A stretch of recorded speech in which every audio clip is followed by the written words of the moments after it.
ரஹீம். அல்லாஹ்வின் நல்லடியார்களே, பெரியோர்களே, அன்புக்குரியவர்களே, ஒரு ஹதீஸை பார்க்க இருக்கின்றோம். அதன் அடிப்படையில் 2 ஹதீஸை பார்க்க போகின்றோம். முதல் ஹதீஸ் என்னவென்றால், ஹஜ்ரத் அப்துல்லா இப்னு மஸ்ஊத் ரலியல்லாஹு தஆலா அன்ஹு அவர்கள் அறிவிப்பு செய்கிறார்கள்.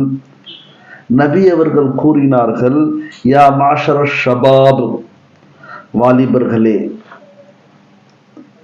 ஆண்களாக இருந்தாலும் சரி, பெண்களாக இருந்தாலும் சரி, மனிஸ்ததா மின்கும் அல்பாஅத, உங்களில் யாருக்காவது பாஆ என்றால் நிக்காஹ், திருமணம் செய்ய சக்தி இருந்தால் திருமணம் செய்து கொள்ளுங்கள் என்பதாக நபி அவர்கள் கூறினார்கள். இது எல்லோருக்கும் தெரிந்த ஒரு உண்மை.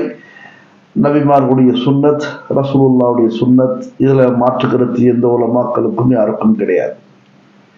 யாருக்கு சக்தி இருக்குதோ அவங்க நிக்கா செஞ்சுக்கிட்டோம். சக்தி என்பது 2. ஒன்று, உடல் ரீதியாக மனைவியை மகிழ்ச்சியாக வைத்துக் கொள்ளக்கூடிய சக்தி.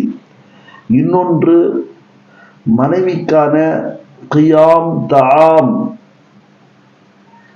சௌப் அப்படின்னு சொல்லுவாங்க. அதாவது உடுத்த உடை, உண்ண உணவு, இருக்க இடம் தரக்கூடிய அளவுக்கு பொருளாதாரம் இருந்தால் இஸ்திதாஅத் என்பது மார்க்க அடிப்படையில் சொல்லப்பட்ட ஒரு விஷயம். சக்தி பெற்றவர் என்பது அர்த்தம். இது இல்லை என்று சொன்னால், இது இருந்தால் ஃபல்யதஸவ்வஜ், அவர் நிக்கா செய்து கொள்ளட்டும் என்பது நபி அவர்களுடைய பொன்மொழி. ஃபஇன்னஹு அகஸு லில் பஸரி வ அஹ்ஸனு லில் ஃபர்ஜி, இதனால 2 பலன் கிடைக்கும் என்பதாக நபி அவர்கள் கூறினார்கள். ஒன்று, அகஸு லில் பஸர், பார்வை சரியாகும், கெட்ட பார்வை இருக்காது, தீய பார்வை இருக்காது, அந்நிய பெண்களை பார்க்கக்கூடிய ஒரு போக்கு மனதிலும் இருக்காது, கண்ணிலும் இருக்காது, எண்ணங்களிலும் இருக்காது. ஒன்று. இரண்டாவது என்னவென்றால், அஹ்ஸனுல் ஃபர்ஜ், தன்னுடைய மர்மஸ்தானத்தை ஹலாலான இடத்துல மட்டும் பயன்படுத்தக்கூடிய ஒரு சூழ்நிலை ஏற்படும், பாதுகாத்து கொள்ள முடியும் என்பதை நபி அவர்கள் இன்னொரு காரணத்தை சொல்கிறார்கள். அதே மாதிரி வமன் லம் யஸ்ததி மின்கும் அல்பாஅத, உங்களில் யாருக்காவது இஸ்திதாஅத் நிக்காஹ், நிக்காஹுடைய சக்தி இல்லை. நான் சொன்ன 2மே இல்லை. ஒன்று இருக்குது, ஒன்று இல்லை. உடல் ரீதியாக இருக்குது, பொருளாதாரம் இல்லை.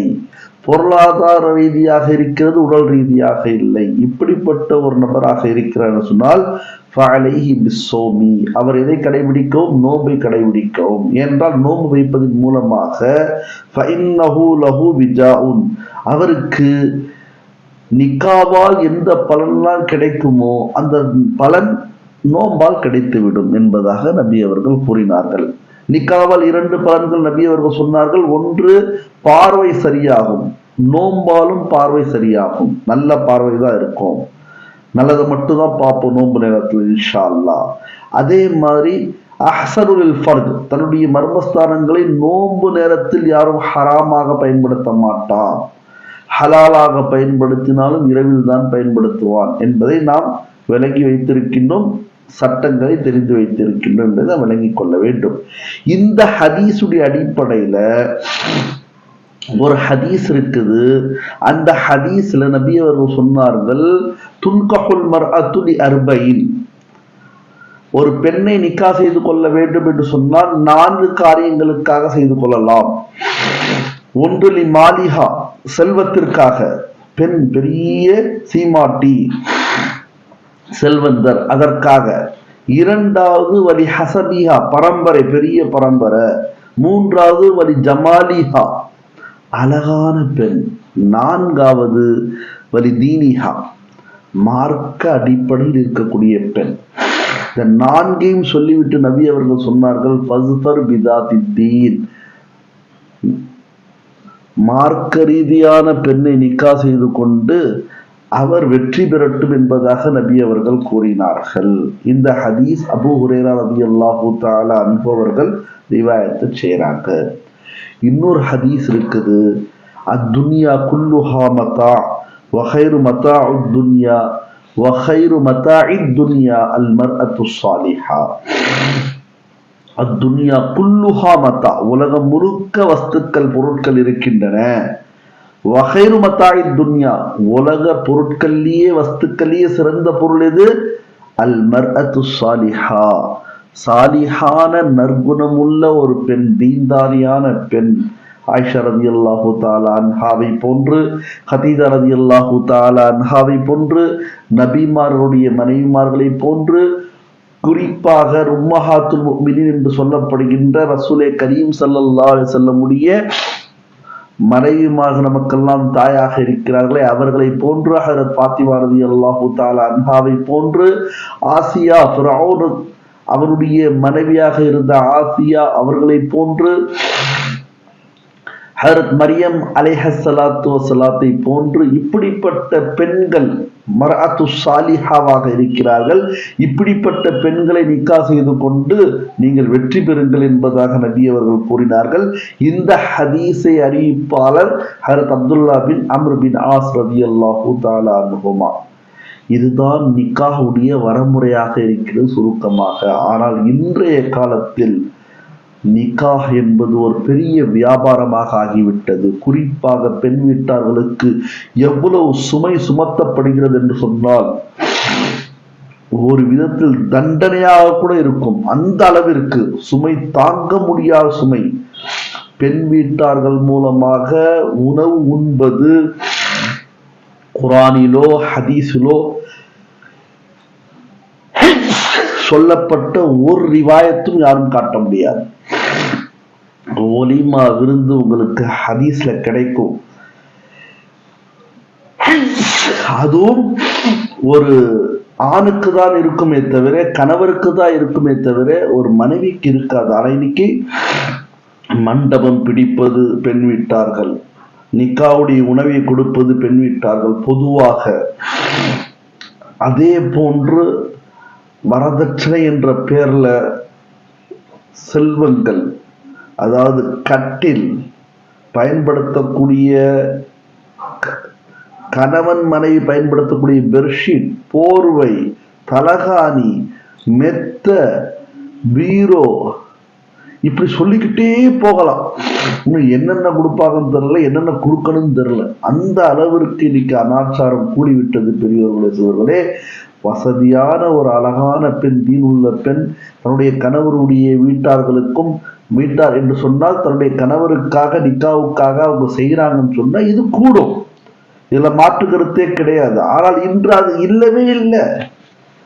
இன்னைக்கு பெண் பெற்றவர்கள் எல்லாம் எப்படிப்பட்ட ஒரு சூழ்நிலை இருக்கிறார்களோ என்றால், ஏதோ ஒரு தவறு செய்ததை போன்ற ஒரு சூழ்நிலை. ஆண் வீட்டார்கள் என்ற ஒரு காலத்துல எல்லா விஷயத்தையும் கேட்கணும். அவன் அநியாயமா சொன்னாலும் கேட்கணும், அவன் பொய் சொன்னாலும் கேட்கணும், அநீதியா சொன்னாலும் கேட்கணும். அவன் என்னென்ன சொல்றானோ பத்திரிக்கையில பேர் போடுற விஷயத்துல இருந்து ஆரம்பிச்சு அவன் சொல்ற மண்டபத்தை தான் பிடிக்கணும். இதுல பல இடங்கள்ல பார்க்கணும், நிர்வாகத்தினர்கள் இதுவே பேசி வைக்கிறாங்க. இவ்வளவு சோரன் போடணும், இவ்வளவு சோர செய்யணும், இப்படிலாம் பேசக்கூடிய நிர்வாகத்தை கூட சில நேரங்கள்ல நம்மால் பார்க்க முடிகிறது என்பது ஒரு மார்க்கத்துக்கு ஒரு இழிவான, இடையூறு செய்யக்கூடிய ஒரு சுன்னத்திற்கு எதிரான செயல் என்பதை நாம் விளங்கிக் கொள்ள வேண்டும்.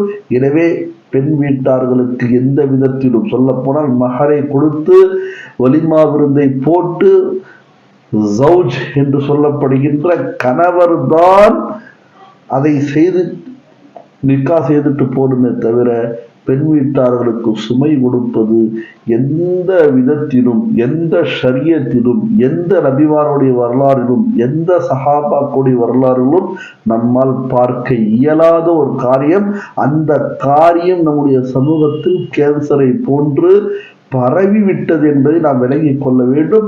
அதை விட்டு தவிர்த்து விட்டு தீன் தெரிந்த ஆண்கள், தீன் தெரிந்த பெண்கள், அல்லாவிற்காக, அல்லாவுடைய ரசூலுக்காக நாளை அல்லாவிடத்தில் பதில் சொல்ல வேண்டும் என்ற ஒரு ஐயம் இருக்கக்கூடிய நபர்கள் இப்படிப்பட்ட அனாச்சாரங்களை விட்டுவிட்டு அதுளுடன், இன்சாஃபுடன், நீதியுடன், நேர்மையுடன், அவர்களும் மனிதர்கள் தான், அவர்களும் இழிவானவர் அல்ல, அவர்களும் வீட்டார்களை போன்றுதான் பெண் வீட்டார்கள் இருக்கிறார்கள், சமமானவர்கள் என்ற நம்முடைய தொழுகையில் நாம் சமத்துவத்தை பார்க்கின்றோம். அல்லாஹ் வைத்திருக்கின்றான். நான் நிக்காவுல பார்த்தீங்கன்னு சொன்னா அவங்க சொல்ற ஹத்தீப் தான் ஓதணும், அவங்க சொல்ற ஜமாத் தான் நிக்கா செய்து வைக்கணும். இங்கிருந்து ஆரம்பிப்பாங்க, பத்திரிக்கையில இருந்து ஆரம்பிச்சு எல்லா விதத்திலும் அநியாயம் செய்யக்கூடிய ஒரு சூழ்நிலை நம்மால் பார்க்க முடிகிறது.